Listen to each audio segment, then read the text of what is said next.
चौथा क्वेश्चन देखिए, अंकों की पुनरावृत्ति न करते अंक 0, 1, 2, 3, 4, 5 की सहायता से 2 अंकों वाली संख्याएं तैयार कीजिए। तो उसके बाद घटनाएं निकालना है आपको। अब देखिए अंकों की 2 अंकों की संख्या कैसे तैयार करेंगे उसको ध्यान से देखिए। जैसे 0, 1, 2, 3, 4, 5 है, इससे 2 अंकों की संख्याएं तैयार करना है। तो आप क्या करेंगे कि एक चीज हमेशा ध्यान रखिए, जैसे अगर आप ऐसे लिखते हो 0, 1, तो देखने में तो 2 अंकों की संख्या लगती है, पर वास्तव में अगर शुरुआत में 0 रहता है तो ये 2 अंक दिखते तो हैं पर 1 अंक की संख्या मानी जाती है, क्योंकि इस 0 का कोई मतलब नहीं होता। लेकिन अगर आप 1, 0 लिखते हो तब इस 0 का मतलब होता है, तब ये 2 अंक, तो ये 2 अंक की संख्या मानी जाएगी, पर ये 2 अंक की संख्या नहीं मानी जाएगी। स्टार्टिंग में 0 नहीं होना चाहिए। तो हम क्या करेंगे, अभी जो 2 अंकों की संख्या 2 को लेके 2 अंकों की संख्या बनाना है, लेकिन उसमें एक चीज का और ध्यान देना है कि अंकों की पुनरावृत्ति नहीं करनी है। ये देखिए, अंकों की पुनरावृत्ति नहीं होनी चाहिए, मतलब एक संख्या ले लिया तो दोबारा उसी संख्या को नहीं लेना है। अब जैसे देखिए, पहले में 0 के साथ तो बना नहीं सकता, क्योंकि 0 शुरुआत में ले नहीं सकता, तो मैं पहले 1 के साथ सबको बोलूंगा। जैसे 1 के साथ 0 बोला तो 10 हो गया, 1 के साथ 2 बोला 12, 1 के साथ 3 13, 1 के साथ 4 14, 1 के साथ 5 15। तो देखिए 10 12 13 14 15। अब 2 के साथ पूरा बोलिए, 2 के साथ 0 20, 2 के साथ 1 21, 2 के साथ 3 23, 2 के साथ 4 24, 2 के साथ 5 25, 21 23 24 25। ओके, फिर 3 के साथ बोलिए, 3 0 30, 3 1 31, 32 34 35। ये देखिए, अब ऐसे 4 के साथ बोलिए, 40 41 42 43 45। ऐसे 5 के साथ बोलिए, 50 51 52 53 54। ये देखिए, अब इसमें ऐसे नहीं कर सकते कि 11 22 33 44 55 ऐसे नहीं बोल सकते, क्योंकि बोला अंकों की पुनरावृत्ति ना करते हुए। अगर ऐसा नहीं बोलेगा अंकों की पुनरावृत्ति ना करते हुए, अगर ये चीज नहीं लिखा है, तब आपको वो भी बनाना है 1 1 11 22 33 44 55, तब उसको भी यहाँ पे लेना रहेगा। अब नमूना अवकाश अगर आपने निकाल लिया, टोटल काउंट कर लो, 1 2 3 4 5 6 7 8 9 10 11 12 13 14 15 16 17 18 19 20 21 22 23 24 25, NS इक्वल टू 25 आ गया। तो आप घटनाओं को आसानी से निकाल सकते हैं। पहली घटना देखिए क्या है, प्राप्त संख्या सम संख्या है।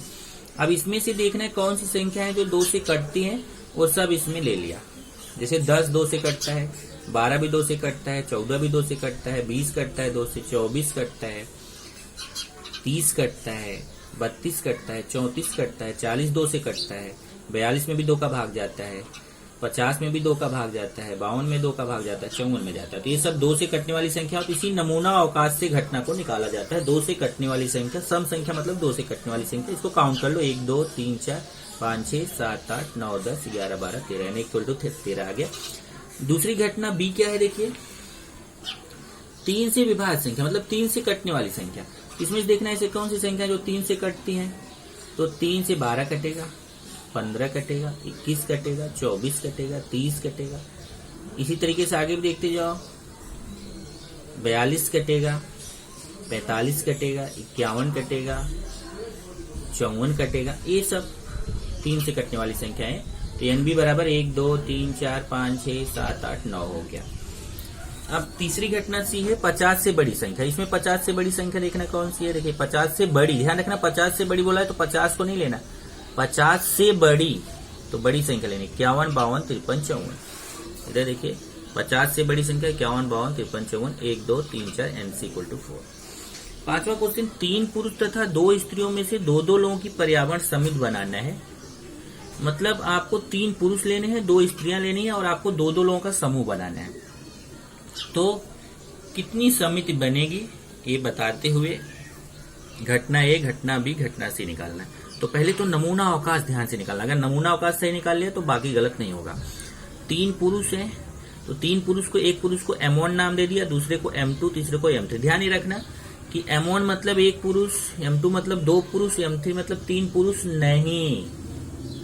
M1 मतलब पहले पुरुष का नाम है, M2 मतलब ये भी एक ही पुरुष है, दूसरे पुरुष का नाम है ये। M3 मतलब ये भी एक ही पुरुष है, तीसरे पुरुष का नाम है। पहले पुरुष का नाम, दूसरे पुरुष का नाम है, तीसरे पुरुष का नाम है। ऐसे पहले स्त्री का नाम है, दूसरी स्त्री का नाम है, F1 F2। आप कोई भी दूसरा अक्षर यूज कर सकते हैं। इनसे दो दो लोगों की समिति बनाना है। तो पहले हम क्या करेंगे ना, ये इनका बनाएंगे। जैसे M1 और M2 का एक समिति बन जाएगा, एक M2 और M3 का समिति बन जाएगा, एक M1 और M3 का समिति बन जाएगा। तो देखिए केवल अगर आप पुरुष पुरुष का बनाएंगे तो आपको 3 समिति पुरुष की मिल जाती है। एक M1 के साथ M2 की बन गई, एक M2 के साथ M3 की बन गई, इधर देखिए एक M1 के साथ M3 की बन गई। और स्त्री स्त्री का तो एक ही बनेगा, F1 F2, देखिए यहाँ पे F1 F2। और पुरुष स्त्री का मिला के बनाएंगे तो जैसे M1 के साथ F1 का बन सकता है, M1 के साथ F2 का बनेगा, फिर M2 के साथ F1 का बनेगा, M2 के साथ F2 का बनेगा, और फिर M3 के साथ F1 का बनेगा, M3 के साथ F2 का बनेगा। इस तरीके से कुल 10 समितियां बन सकती हैं। अब इसमें एक कंफ्यूजन समाप्त करिए। अगर आप बोलते हो M1 M2 या फिर बोलते M2 M1, दोनों का मतलब एक है, तो इसमें जरा समिति वाले में और संख्या वाले में फर्क करो।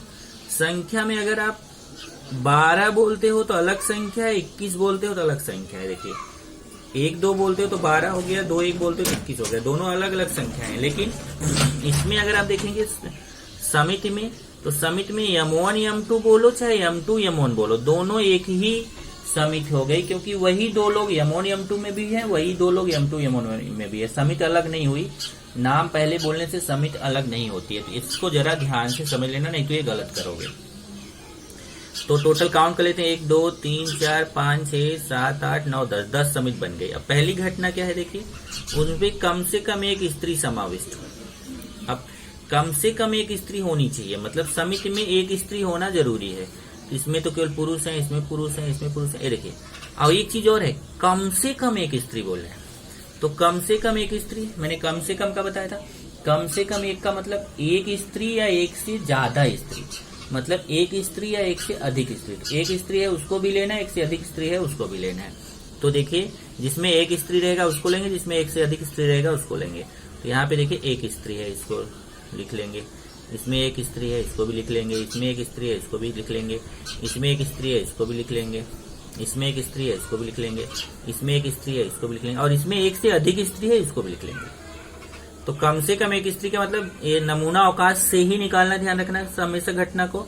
तो इसमें देखिए यही 1 2 3, इसमें केवल पुरुष पुरुष है, तो इसको छोड़ के बाकी सब में स्त्रियां हैं, तो इसको यहाँ ले लेना है। समिति में एक दूसरा घटना है, समिति में एक पुरुष तथा एक स्त्री हो। यहाँ देखिए समिति में एक पुरुष तथा एक स्त्री हो, तो एक पुरुष और एक स्त्री बोला है, तो अब हम ये वाला नहीं ले सकते, 2 स्त्री वाला, क्योंकि केवल एक पुरुष एक स्त्री, एक पुरुष एक स्त्री, एक पुरुष एक स्त्री, एक पुरुष एक स्त्री, एक पुरुष एक स्त्री, एक पुरुष एक स्त्री, तो ये हम लेंगे। टोटल 6 हो जाएगा। समिति में स्त्री ना हो। अब तीसरी घटना क्या है, तीसरी घटना है समिति में स्त्री समाविष्ट ना हो, मतलब स्त्री नहीं होनी चाहिए। अगर स्त्री नहीं है तो केवल पुरुष वाली समिति जो है वही लेना है। देखिए M1 M2 M1 M3 M2 M3, ये पुरुष वाली समितियां ही यहाँ पे ली जाएंगी। कितनी समिति है, 3। और एक 6वां क्वेश्चन है, एक सिक्का तथा एक पासा एक साथ उछाला गया है। घटना ए चित तथा विषम संख्या मिले, घटना बी H या T प्राप्त हो और संख्या सम हो, घटना सी पासे पर 7 से बड़ी संख्या हो तथा सिक्के पर पट मिले। अब देखिए एक सिक्का और एक पासा उछाला गया है। अब ध्यान से देखना, एक सिक्के पर क्या होता है, हेड टेल होता है, और एक पासे पर क्या होता है, 1 2 3 4 5 6 होता है। तो अब इसमें क्या है, ये थोड़ा सा ऐसा करोगे तो आप कंफ्यूज हो जाओगे। इन्होंने यहाँ SS लिख दिया है, SS मत लिखिए। एक सिक्के के लिए नमूना अवकाश HT होता है और एक पासे के लिए नमूना अवकाश 1 2 3 4 5 6 होता है, लेकिन हमारा नमूना अवकाश अलग होगा, क्योंकि हमारे में एक सिक्का और एक पासा एक साथ उछाला जाता है, तो नमूना अवकाश ये होगा। तो क्या होगा, जैसे आप सिक्का उछाल रहे हैं तो हेड आ गया, पासा उछालने पे 1 आ गया तो H1, या हेड के साथ 2 आ सकता है, S2 S3 S4 S5 S6, या हो सकता है कि आपने सिक्का उछाला तो टेल आ जाए, तो पासा उछालने पे 1 आ जाए, T1 T2 T3 T4 T5 T6। ये देखिए, तो ये समझा आपको, एक सिक्का उछालेंगे तो हेड या टेल में से कोई आ सकता है, और पासा उछालने पे 1 2 3 4 5 6 में से कोई अंक आ सकता है। तो इसको बनाने के लिए एक बार H1 S2 S3 S4 S5 S6 T1 T2 T3 T4 T5 T6, ये 12 चीजें हो आ सकती हैं टोटल। ये नमूना अवकाश हो गया। पहली घटना है चित तथा विषम संख्या मिले। अब देखिए इसी नमूना अवकाश से घटनाओं को निकालना है। तो पहली घटना क्या है, चित तथा विषम संख्या मिले। अब देखते हैं, चित मतलब हेड और विषम संख्या। देखिए इसमें से हेड विषम संख्या H1 हो गया, ये तो सम है। हेड और विषम संख्या H3 ले लिया, ये भी सम है, नहीं लेंगे। हेड और विषम संख्या H5, H1 हेड और विषम संख्या, हेड और विषम संख्या, हेड और विषम संख्या। विषम संख्या मालूम है ना, जो दो से नहीं कटती उसको विषम संख्या बोलते हैं। तो H1 H3 H5 हो गया, 1 2 3 n = 3। दूसरा है घटना भी H या T प्राप्त हो और संख्या सम हो। अब देखिए हेड या टेल दोनों चलेगा लेकिन सम संख्या होनी चाहिए। तो देखिए सम संख्या H2 H4 H6 हो जाएगा, H2 H4 H6, क्योंकि 2 4 6 सम संख्या होती है। H2 H4 H6 अब टेल के साथ T2 T4 T6, T2 T4 T6, total कितना हो गया, 1 2 3 4 5 6, NB = 6। और घटना सी है पासे पर 7 से बड़ी संख्या हो तथा सिक्के पर पट मिले। अब पासे पर 7 से बड़ी संख्या मिलनी चाहिए। अब इसमें तो कोई 7 से बड़ी संख्या है ही नहीं, इसका मतलब अब इसमें से हमें एक भी नहीं मिलेगा। जब एक भी नहीं मिलेगा तो C बराबर है, देखिए ऐसे खाली छोड़ दीजिए, या आप इसकी जगह पे ऐसा 5 लिखते थे ना, तो 5 भी लिख सकते हो। तो चाहे ऐसे आप बना के ब्रैकेट खाली छोड़ दीजिए, इसको आप 9th में रिक्त समुच्चय बोलते थे, ऐसा कर दीजिए। चाहे NC = तो यहाँ पे C = 5 लिख सकते हैं, लेकिन अंदर ये नहीं कि इसको बना के 5 लिख दो उसके अंदर, वो गलत है। चाहे A लिखो चाहे 5 बनाओ, दोनों में से कोई एक ही करना है। तो इसमें एक भी घटक नहीं है, NC = 0। इस तरीके से आपका ये जो एक्सरसाइज 5.2 है, 5.3 है, वो खत्म होता है। अब देखिए 5.4 के लिए चलेंगे। तो 5.4 में आपका घटना की संभाव्यता, ये मैं आपको लिखा चुका हूं कि अगर मान लीजिए एक घटना है Na और उसका नमूना अवकाश Ns है, तो उस घटना A की संभाव्यता को हम PA से प्रदर्शित करते हैं, और PA = Na/Ns। ये फॉर्मूला याद करो, जो आपने अभी 5.3 में किया वही 5.4 में करना, केवल एक चीज का फर्क रहेगा, यही सूत्र और लगाना है बस, PA = Na/Ns। इसका मतलब क्या है बताया, गणितीय भाषा में किसी एक अपेक्षित घटना की संभावना दर्शाने वाली संख्या को संभाव्यता कहते हैं, या उसी संभाव्यता को प्रायिकता भी कहा जाता है। इसे नीचे दिए गए सूत्र का उपयोग करके प्रतिशत में दर्शाते हैं। यादृच्छिक प्रयोग के लिए नमूना अवकाश S तथा घटना को A से अगर प्रदर्शित करें तो उसकी संभाव्यता, घटना A की संभाव्यता को PA बोलेंगे। अगर घटना B की संभाव्यता रहेगी तो PB, घटना C की संभाव्यता PC। तो यहाँ पे NB/NS, अगर यहाँ B है तो यहाँ NB, यहाँ C है तो यहाँ NC बटा, पर नीचे NS फिक्स है। अब इसे ध्यान में रखिए कि संभाव्यता बताते समय या लिखते समय भिन्न का उपयोग किया जाता है, भिन्न का उपयोग या प्रतिशत का उपयोग किया जाता है। जैसे संभाव्यता को हम हमेशा, संभाव्यता जो होती है ना, मिनिमम 0 मैक्सिमम 1, सबसे कम संभाव्यता 0 होती है, सबसे अधिक संभाव्यता 1 होती है। और प्रतिशत में सबसे कम संभाव्यता 0% होती है, सबसे अधिक संभाव्यता 100% होती है। तो इसको देखिए ऐसे लिखा है, 0 छोटा है बराबर है PE, छोटा है PE मतलब घटना E की संभाव्यता, छोटा है बराबर 1 मतलब जो घटना है उसका मान 0 से बड़ा रहेगा या बराबर, और 1 से छोटा रहेगा या बराबर। हमेशा जो संभाव्यता का मान रहेगा हमेशा 0 और 1 के बराबर या उसके बीच में ही कोई संख्या रहेगी। और प्रतिशत में निकालेंगे तो 0% और 100% के बराबर या उसके बीच की कोई संख्या रहेगी। जैसे ये बोल रहे हैं 1/4 एक संभाव्यता है, अगर 1 में 4 का भाग दोगे तो 0 और 1 के बीच कोई संख्या आएगी, और प्रतिशत में बदलोगे तो उसको 25% हम बोलेंगे। इसी पे डिपेंड आपका है 5.4 देखेंगे, वो इसी पे डिपेंड है। 2 सिक्के को उछालने पर निम्नलिखित घटनाओं की संभाव्यता ज्ञात करो। अब कैसे निकालेंगे, देखिए कम से कम एक चित्त मिलना, एक भी चित्त न मिलना। अब देखिए 2 सिक्के अगर उछालोगे तो 2 सिक्के उछालने का यहाँ से आपने याद किया है। देखिए 2 सिक्के उछालते हैं, S = HH ST TS TT NS = 4, याद किया तो यही फट से लिख दो। 2 सिक्के उछालने पर नमूना अवकाश S = HH ST TS TT NS = 4। अब घटना ये क्या है, कम से कम एक चित्त, घटना ये कम से कम एक चित्त मिलना। तो कम से कम एक चित्त का मतलब एक चित्त या एक से अधिक चित्त, मतलब एक हेड या एक से अधिक हेड। तो जो एक हेड वाला है उसको भी लेंगे, और जो एक से अधिक हेड है उसको लेंगे। ये देखिए एक से अधिक हेड, एक हेड, एक हेड, टोटल 1 2 3 n = 3 हो गया। अब देखिए तो आप 5.3 में देखिए यहां तक आप क्वेश्चन करते थे। अब 5.4 में सेम करना है, केवल यही एक्स्ट्रा है। देखिए जैसे आप ए घटना निकालिए तो उसकी संभाव्यता पी ए निकालिए। P A equal to N A upon N S. N A का मान कितना आया 3, एन ए का मान देखिए 3 आया, 3 अपॉन एन एस का मान कितना है 4। कटता है तो काटिए, नहीं कटता है तो मत काटिए। अब ये नहीं कट रहा है तो नहीं काटेंगे। घटना भी एक भी चित ना मिलना। अब देखिए एक भी चित ना मिले, अब इसमें देखेंगे एक भी हेड ना मिले, इसमें हेड है, इसमें भी है, इसमें भी है, यही एक ऐसा है जिसमें एक भी हेड नहीं मिल रहा है, तो यहाँ ले लिया टी टी। एन बी बराबर 1, ये 2 नहीं है, एक ही घटना है। देखिए तो अब ये देखिए आप 5.3 में बस इतना ही करते थे, 5.4 में इतना एक्स्ट्रा आ गया कि अब घटना बी की संभाव्यता पी बी निकालेंगे एन बी बटा एन एस। अब एन बी का मान कितना है 1 बटे एन एस का मान कितना है, यहां से देखिए एन एस का मान कितना निकाला 4, 1/4 हो गया। तो एक उत्तर आ गया आपको 3/4, दूसरा उत्तर आ गया 1/4। सेम टाइप से अगला क्वेश्चन देखिए, 2 पासे एक ही समय फेंकने पर निम्नलिखित घटनाओं की संभाव्यता ज्ञात करो। अब जैसे आप निकालते थे, देखिए 2 पासा फेंका गया, अभी आपने 5.3 में किया। ये नमूना अवकाश लिखेंगे, NS36 लिखेंगे। अब पहली घटना है कि पृष्ठ भागों पर आने वाली संख्याओं का योगफल कम से कम 10। अब यहाँ देखिए ABCD नहीं लिखा तो आप खुद से मानोगे।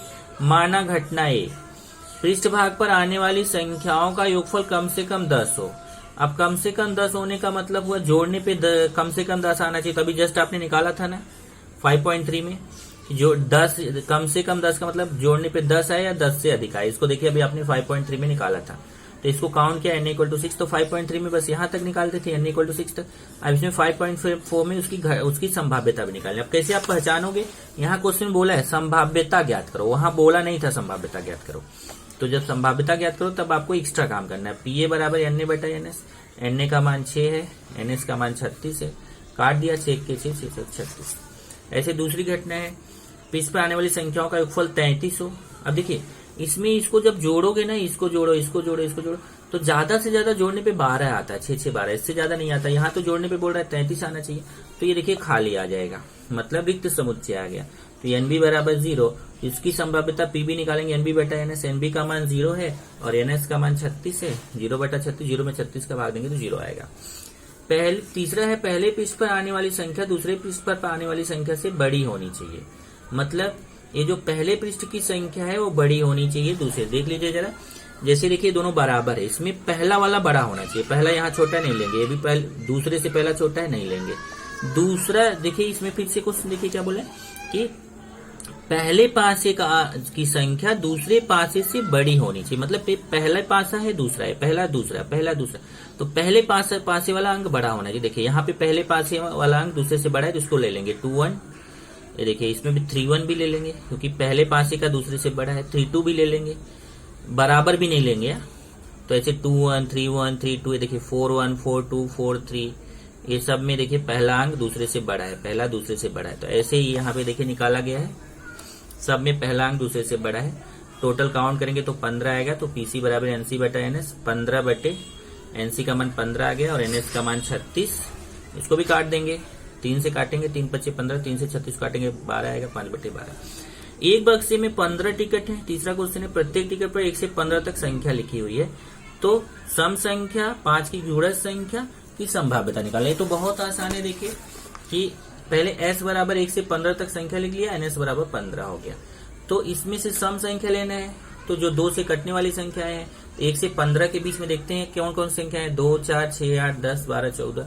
na बराबर 7 हो गया, तो संभाव्यता पीए निकालेंगे, na बटा एनएस। na का मान 7 है, ns का 15, 7/15 आ जाएगा। दूसरा है 5 की गुणज संख्या, मतलब 5 के पहाड़े में आने वाली संख्या। तो 1 से 15 के बीच देखेंगे 5 के पहाड़े में कौन कौन संख्या आती है, 5 आता है, 10 आता है, 15 आता है। 5 10 15। एनबी बराबर 1 2 3, पीबी बराबर एनबी बटा एनएस, 1/5 निकाल लिया। ये देखिए एनबी का मान 3 रख दिया, एनएस का मान 15 रख दिया, काट दिया। इसी तरीके से देखिए ये अंक वाला है, अंक वाला क्वेश्चन आपने किया था ना, वैसा ही करना है। केवल ये फर्क ये है कि आपको इसका ये संभाव्यता पीए और पीबी भी निकालना है। और ये देखिए 52 पत्तों में से एक पत्ता निकाला गया है। अब जब भी ताश के पत्ते का क्वेश्चन आएगा तुरंत एस, ये देखिए ये नहीं लिखोगे चलेगा, ये लिखने की जरूरत नहीं होती, आप डायरेक्ट एनएस इक्वल टू 52 लिखो। तो पहला क्वेश्चन क्या है, इक्का मिलना। इक्का कितना होता है, मैंने आपको बताया था, इक्का 4 होता है। ये देखिए ये सब कुछ लिखने की जरूरत नहीं है, डायरेक्ट एन ए बराबर 4, इसलिए पी ए बराबर एन ए बटा एन एस। ताश के पत्ते में ए और एस लिखने की जरूरत नहीं होती। पी ए बराबर एन ए बटा एन एस कितना है 4 बटे एन एस कितना है 52, इसको 4 से काट दीजिए। ऐसे दूसरी घटना है, हुकुम का पत्ता मिला। हुकुम का पत्ता कितना होता है 13 होता है। ये देखिए यहाँ पे ईंट का पत्ता लिखा है, यहाँ पे हुकुम का लिखा है, तो उसको बना लीजिए। उत्तर दोनों का सेम ही आता है क्योंकि ईंट का भी 13 होता है, हुकुम का भी 13 होता है। यहाँ लिख लेंगे। अब यहाँ मैं एक बना देता हूँ तो अच्छा रहेगा, हुकुम की जगह यहाँ ईंट कर देता हूँ, और चाहे यहाँ बनाओ, दोनों का उत्तर वही आने वाला है। एन बी बराबर 13, क्योंकि ईंट के पत्ते भी 13 होते हैं, हुकुम के भी 13 होते हैं। पी बी बराबर एन बी बटा एन एस, 13 बटे एन एस कितना है 52, काटेंगे तो 1/4 आएगा।